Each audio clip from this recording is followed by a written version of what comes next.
Hello students, इस lecture में हम पढ़ेंगे अ रोटेटिंग फ्रेम ऑफ रेफरेंस, एक घूर्णी निर्देश तंत्र। घूर्णी निर्देश तंत्र में निर्देशांकों का मान कैसे ज्ञात करते हैं। एक सामान्य निर्देश तंत्र और घूर्णी निर्देश तंत्र के मध्य निर्देशांक, वेग और त्वरण के संबंध किस प्रकार ज्ञात किए जा सकते हैं, उसका अध्ययन करते हैं। एक निर्देश तंत्र है एस जो स्थिर अवस्था में है। दूसरा निर्देश तंत्र हमने माना है आर जो घूर्णी निर्देश तंत्र है। घूर्णी निर्देश तंत्र जेड अक्ष के सापेक्ष नियत कोणीय वेग ओमेगा से घूर्णन गति करता है। प्रारंभिक अवस्था यानी t इक्वल टू 0 पर दोनों रेफरेंस फ्रेम एक दूसरे को कोइंसाइड करते हैं, दोनों की एक्सिस परस्पर संपाती होती हैं। तो t इक्वल टू 0 पर जो विस्थापन है थीटा वो ओमेगा टी के इक्वल होगा। तो निर्देशांकों का मान ज्ञात करने के लिए हम झुके हुए निर्देश तंत्र के जो निर्देशांकों के बीच में रिलेशन हमने पिछले लेक्चर्स में फाइंड आउट किया था उसको यूज करेंगे और उसमें थीटा की जगह थीटा का मान ओमेगा टी रखते हैं। तो एक्स डैश इक्वल टू मिलता है हमें x cos omega t plus y sine omega t, y dash equal to y cos omega t minus x sin omega t, z dash equal to z। तो ये तीन निर्देशांकों के रूपांतरण हमें पता है। अब विस्थापन का रूपांतरण ज्ञात करने के लिए हम निर्देशांकों विस्थापन जो होता है वो स्थिति में परिवर्तन के तुल्य होता है। तो निर्देशांक रूपांतरण के जो तीन समीकरण है इनका अवकलन करते हैं। अवकलन हम एब्सोल्यूट निरपेक्ष अवकलन किया जाता है। तो पहली जो इक्वेशन थी x की उसका अवकलन करेंगे, x डैश की जगह हो जाएगा डी एक्स डैश, विस्थापन हो जाएगा ये विस्थापन होगा s डैश निर्देश तंत्र में। राइट हैंड साइड की जो टर्म है उसमें x t और y तीन वेरिएबल है, तो इसका अवकलन करेंगे। तो x d x dash equal to cos omega t dx, ये x का अवकलन किया, उसके बाद में cos का अवकलन करेंगे तो आएगा sin omega T. Omega T का अवकलन करेंगे तो ओमेगा, और t का अवकलन कर दिया dt plus y sin omega T का जब अवकलन करेंगे y का अवकलन किया dy आ गया multiplied by sin omega t. इस समय sin को हमने कांस्टेंट रखा है। अब y को कांस्टेंट रख के साइन वाले फंक्शन का जब अवकलन करेंगे तो साइन का होता है कॉस ओमेगा टी, और ओमेगा टी के रेस्पेक्ट में करेंगे तो ओमेगा, और टी का हो गया dt। अब हमने टर्म्स को कुछ रीअरेंज किया है। x और dx और dy की जो टर्म है उनको एक साथ लिख दिया, तो ये टर्म आ गई dx cos omega t plus dy sin omega t plus dt की टर्म है, एक ये टर्म है एक ये टर्म है, इन दोनों में dt को कॉमन ले लिया, ओमेगा भी है ओमेगा को कॉमन ले लिया, तो यहाँ पे बच गया हमारे पास में omega y cos omega t minus x sin omega T dt से मल्टीप्लाई। ये जो ब्रैकेट वाली टर्म है ये बहुत वेल नोन टर्म है जो हमने पिछले जगह फाइंड आउट कर रखी है। ये y डैश के इक्वल होता है, तो इसका मान रख देंगे y डैश। तो हमारे पास dx डैश की वैल्यू आ गई dx cos omega t plus dy sin omega t plus omega y dash dt। ये आ गई हमारा समीकरण नंबर 4। इसी प्रकार हम dy डैश y डायरेक्शन में डिस्प्लेसमेंट या विस्थापन को ज्ञात कर सकते हैं। उसके लिए y कोऑर्डिनेट जो हमने ज्ञात किया समीकरण नंबर 2, इसका अवकलन करेंगे तो हमारे पास आ गया dy dash equal to dy cos omega t minus dx sin omega t minus, अब यहाँ पे हमने x और y के टर्म के रेस्पेक्ट में कर दिया, t वाले पार्ट को भी अवकलन करेंगे तो हमारे पास आ जाएगा माइनस, और उसकी इसी के साथ हमने टर्म्स को रीअरेंज करके भी लिखा हुआ है, तो डायरेक्ट हमने लिख दिया minus omega x cos omega T dt हमने कॉमन ले लिया है, प्लस cos का करेंगे sin ओमेगा टी का करेंगे ओमेगा, टी की जगह डी टी। तो ये टर्म आपके पास आ गई। ये जो ब्रैकेट की टर्म है ये एक्स डैश कोऑर्डिनेट के इक्वल होता है। समीकरण नंबर 1 से हम फाइंड आउट कर सकते हैं।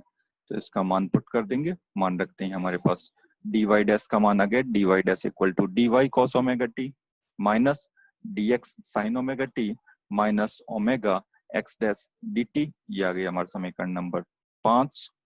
जेड डैश और जेड के मान में कोई परिवर्तन नहीं था, तो इसका मान डायरेक्ट आ गया d z dash equal to d z, यानी जेड डायरेक्शन में डिस्प्लेसमेंट दोनों ही निर्देश तंत्र में समान होते हैं, इसमें कोई परिवर्तन नहीं होता। अब ज्ञात करते हैं वेग रूपांतरण। वेग रूपांतरण के लिए जो हमने विस्थापन ज्ञात किया था, विस्थापन में परिवर्तन की दर जो होती है वह वेग होता है। तो विस्थापन रूपांतरण जो इक्वेशंस आई थी, उन्हीं इक्वेशंस को हम dt से डिवाइड कर दें तो हमारे पास वेग आ जाएगा। तो समीकरण नंबर 4, 5 और 6 को हमने dt से डिवाइड कर दिया तो इक्वेशन बन गई dx dash upon dt equal to dx upon dt plus cos omega t plus dy upon dt sin omega t plus omega dy dash. यहाँ पे dt था तो डिवाइड करते हैं 1 बन गया। dx डैश अपॉन dt जो है वह रोटेटिंग फ्रेम में x डायरेक्शन में वेलोसिटी का कंपोनेंट आता है। dx अपॉन dt है s फ्रेम में x कंपोनेंट को शो करता है वेलोसिटी के, dy अपॉन dt है y कंपोनेंट को शो करता है, और ये y डैश रह गया। तो समीकरण नंबर 7 में हमने वेग रूपांतरण का जो x कंपोनेंट है वो फाइंड आउट कर लिया है, और इस इक्वेशन से हम ये इजीली देख सकते हैं कि रोटेटिंग फ्रेम में जो वेलोसिटी है वह उसका जो x कंपोनेंट है वो रेस्ट फ्रेम के वेलोसिटी के x कंपोनेंट और y कंपोनेंट पे भी डिपेंड करता है। उसके अलावा कोऑर्डिनेट पे भी डिपेंड करेगा, पोजीशन पे भी डिपेंड करेगा, रोटेटिंग फ्रेम में उसकी पोजीशन क्या है। इसी प्रकार हमने वेलोसिटी का y कंपोनेंट फाइंड आउट किया। y कंपोनेंट के लिए डिस्प्लेसमेंट का जो टर्म था y वाला इक्वेशन, उसको dt से डिवाइड किया, वेलोसिटी कंपोनेंट की वैल्यू रखी, तो हमारे पास आ जाएगा dy dash equal to u y dash equal to u y cos omega t minus u x sine omega t minus omega x dash. तो ये कंपोनेंट भी हमारा वेलोसिटी के दोनों कंपोनेंट के साथ साथ कोऑर्डिनेट पे भी डिपेंड करता है। और लास्ट जो जेड कंपोनेंट है उसमें कोई परिवर्तन नहीं होगा, u z dash equal to u z, अर्थात रेस्ट फ्रेम में, स्थिर निर्देश तंत्र में और घूर्णी निर्देश तंत्र में जेड कंपोनेंट की वेलोसिटी में कोई परिवर्तन नहीं आता। अब हम देखते हैं त्वरण का रूपांतरण। त्वरण जो होता है वो वेग में परिवर्तन की दर होती है। तो वेग को यदि वेलोसिटी को यदि एक बार और अवकलन कर दिया जाए समय के सापेक्ष तो हमारे पास में त्वरण आ जाएगा। तो समीकरण नंबर 7, 8 और 9 जो वेग रूपांतरण के समीकरण है उनका यदि समय के सापेक्ष अवकलन किया जाए तो हमें त्वरण प्राप्त होगा। तो समीकरण नंबर 7 को अवकलन करेंगे तो ये जो टर्म है डी यू एक्स डैश, तो ये आ जाएगा D u x dash upon d T. यहाँ पे अवकलन करेंगे, यहाँ पे दो फैक्टर है, दो वेरिएबल है, यू इंटू वी से एक बार यू को कांस्टेंट रख सकते हैं, दूसरी बार कॉस को कांस्टेंट रख सकते हैं, और दूसरी टर्म का अवकलन करके योग कर सकते हैं। इसी तरह बाकी टर्म्स को कैलकुलेट किया जाएगा। तो d u x dash upon d t equal to d u x upon d t cos omega t plus second term का भी हमने साइन वाले पार्ट को कांस्टेंट रख के d u y upon d t calculate कर लिया। Next term जो है वो हम बाद में लिख रहे हैं ताकि हमें टर्म्स को रीअरेंज नहीं करना पड़े। कॉस का जब अवकलन करेंगे तो आएगा माइनस साइन, तो ये आ रहा है minus u x sine omega T, और ओमेगा टी के रेस्पेक्ट में करेंगे तो आ जाएगा ओमेगा मल्टीपल में, तो ये आ गया minus omega D you upon you x sine omega t plus second term को जब किया जाएगा तो ओमेगा टी का करेंगे तब यू वाई को हमने कांस्टेंट रखा है, साइन का हो जाएगा कॉस ओमेगा टी प्लस जो रिमेनिंग टर्म थी ओमेगा वाई डैश, उसका अवकलन करने पे आ जाएगा plus omega d y dash upon t t. अब यहाँ पे जो समीकरण नंबर 8 है, इस समीकरण नंबर 8 से हम ये जो टर्म है u y cos omega t minus u x sine omega t, इस टर्म की वैल्यू यहाँ पे रखेंगे। यहाँ पे हम ध्यान से देखें, ओमेगा कॉन्स्टेंट लेने कॉमन लेने पे u x sine omega t plus u y cos omega t, बीच में माइनस साइन आएगा, तो इस टर्म को रिप्लेस किया जाएगा। रिप्लेस करने के लिए यहाँ ये टर्म बन जाएगा u y dash plus omega x dash. तो इसकी वैल्यू हमने यहाँ पे पुट अप कर देंगे, तो हमारे पास और जो वेलोसिटी के टाइम डेरिवेटिव है उनको हम त्वरण के कंपोनेंट से रिप्लेस करते हैं। तो a x dash equal to a x cos omega t plus a y sine omega t, plus यहाँ पे हमने वैल्यूज पुट अप कर दिया समीकरण नंबर 8 से, तो आ गया हमारे पास omega u y dash plus omega x dash plus omega u y dash. हमको रीअरेंज करना है, ये आ रहा है ओमेगा यू वाई डैश, यहाँ पे भी आ रहा है ओमेगा यू वाई डैश, इन दोनों को ऐड कर दिया, और ये जो टर्म है omega into omega, omega square x dash. तो फाइनली हमारे पास आ गया a x dash equal to a x cos omega t plus a y sine omega t plus 2 omega u y dash plus omega square x dash.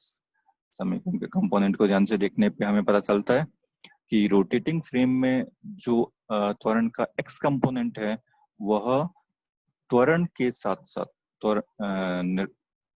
S frame के त्वरण के component के साथ साथ वेग और पोजीशन पे भी डिपेंड करता है, स्थिति पर भी निर्भर करता है। और ये दो जो पार्ट है वो हम आगे डिटेल से पढ़ेंगे। ये जो पार्ट है वो सेंट्रीफ्यूगल फोर्स, केंद्रीय त्वरण, और ये जो त्वरण का पार्ट आता है वो Coriolis force, Coriolis acceleration, Coriolis त्वरण से रिप्रेजेंट किया जाता है। इसी प्रकार y कंपोनेंट हमने फाइंड आउट किया, वो आएगा a y dash equal to a y cos omega t minus a x sine omega t minus 2 omega u x dash plus omega square y dash. और z कंपोनेंट, क्योंकि z direction में कोई change नहीं हो रहा, Z x को के सापेक्ष घूर्णन हो रहा है, तो z डायरेक्शन में त्वरण में कोई परिवर्तन नहीं आता है। A z dash equal to a z प्राप्त होता है, ये समीकरण में प्राप्त हो गई। अब एक केस को स्टडी करते हैं हम कि एस निर्देश तंत्र में माना किसी कण पर बल का मान 0 है।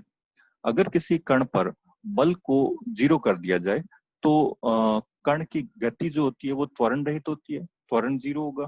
त्वरण 0 है, इसका मतलब क्या होगा, उसके तीनों कंपोनेंट, त्वरण के तीनों component a x, a y और ए जेड का मान इंडिविजुअली, स्वतंत्र रूप से क्या होगा, 0 होगा।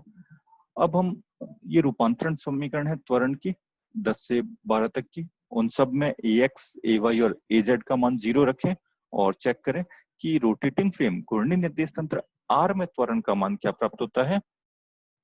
तो ए एक्स डैश की वैल्यू ए एक्स 0 हो जाएगा, ए वाई 0 हो गया, तो ये फर्स्ट ब्रैकेट वाली टर्म 0 हो गई, लेकिन ये दो टर्म है वो नॉन जीरो मिलती है हमें। तो ए एक्स की वैल्यू आती है 2 omega u y dash plus omega square x dash, और इसी प्रकार ए वाई डैश की वैल्यू आती है minus omega u x dash plus omega square y dash. ये दोनों त्वरण के कंपोनेंट जो हैं वो नॉन जीरो प्राप्त होते हैं, इनका मान 0 नहीं होता, लेकिन जेड कंपोनेंट है वो 0 होता है। इसका मतलब एस निर्देश तंत्र में हमने कण पे कोई बल नहीं लगाया, तो वाई रोटेटिंग फ्रेम निर्देश तंत्र में भी बल तो अप्लाई नहीं हो रहा, कोई बल तो हम अप्लाई नहीं कर रहे हैं उसी कण पर, लेकिन उसकी गति जो है वो त्वरण के साथ होती है, त्वरित गति होती है। अर्थात यह इस निर्देश तंत्र में, घूर्णी निर्देश तंत्र में, यह गति के द्वितीय नियम का पालन नहीं हो पा रहा, इसलिए ये निर्देश तंत्र क्या होता है, नॉन इनर्शियल फ्रेम, अजड़त्वीय निर्देश तंत्र होता है। यानी सभी घूर्णी निर्देश तंत्र जो एक समान कोणीय वेग ओमेगा से घूर्णन गति करते हैं, कैसे निर्देश तंत्र होते हैं, अजड़त्वीय निर्देश तंत्र होते हैं। धन्यवाद। Thank you.